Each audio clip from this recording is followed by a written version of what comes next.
প্রচণ্ড গরমে অতিষ্ঠ মানুষ। এই গরমে বড়দের যেমন প্রাণ ওষ্ঠাগত, তেমনি শিশুদেরও ভীষণ কষ্ট হয়। কারণ অনেক শিশুরা তাদের কষ্ট বুঝিয়ে বলতে পারে না। তাই গরমের এই সময় শিশুর যত্নে বাড়তি মনোযোগ দিতে হবে।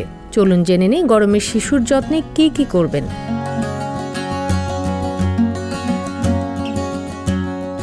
শিশুকে প্রতিদিন গোসল করাতে হবে।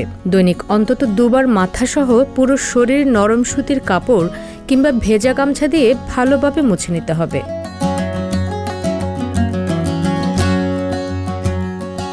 শিশুর শরীরে পানির ঘাটতি মেটাতে কিছুক্ষণ পরপর নিরাপদ বিশুদ্ধ পানি খাওয়াতে হবে। যেসব শিশু এখনো বুকের দুধ পান করে তাদের ঘন ঘন বুকের দুধ খাওয়াতে হবে।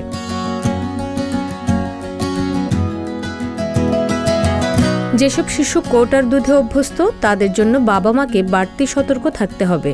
বিশেষ করে দুধ খাওয়ানোর সরঞ্জাম ভালোভাবে পরিষ্কার রাখতে হবে।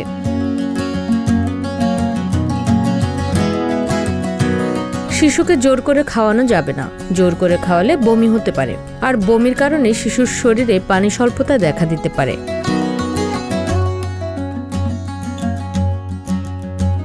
একটু বড় শিশুদের চোখে চোখে রাখতে হবে। সুযোগ পেলে এসব শিশু পানির কাছাকাছি যাওয়ার চেষ্টা করে, এতে অনেক সময় দুর্ঘটনা ঘটতে পারে।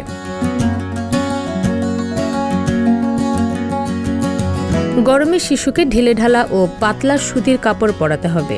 ঘেমে গেলে দ্রুত শরীর মুছে দিতে হবে।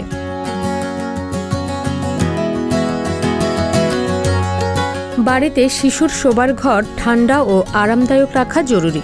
ঘরে বাতাস চলাচল নিশ্চিত করতে হবে। এছাড়া ঘরের ভেতর ভেজা তোয়ালে কিংবা গামছা ঝুলিয়ে রাখলেও ঘর ঠান্ডা থাকে। ঘরের ফ্যান চালু রাখতে হবে।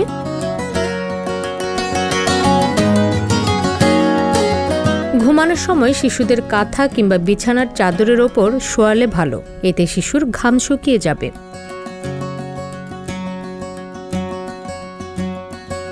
তীব্র গরমে অস্বস্তির কারণে শিশুরা বিরক্ত করে থাকে, কিন্তু বাবা মা বিরক্ত হলে চলবে না। এই সময় শিশুদের কিভাবে একটু স্বস্তি দেওয়া যায় তা নিয়ে বড়দের ভাবতে হবে। রুমি প্রভা, সংবাদ প্রকাশ। সংবাদ, ফিচার ও অনুষ্ঠানের জন্য ভিজিট করুন সংবাদ প্রকাশের ওয়েবসাইট এবং যুক্ত থাকুন ফেসবুক পেজ ও ইউটিউব চ্যানেলের সঙ্গে।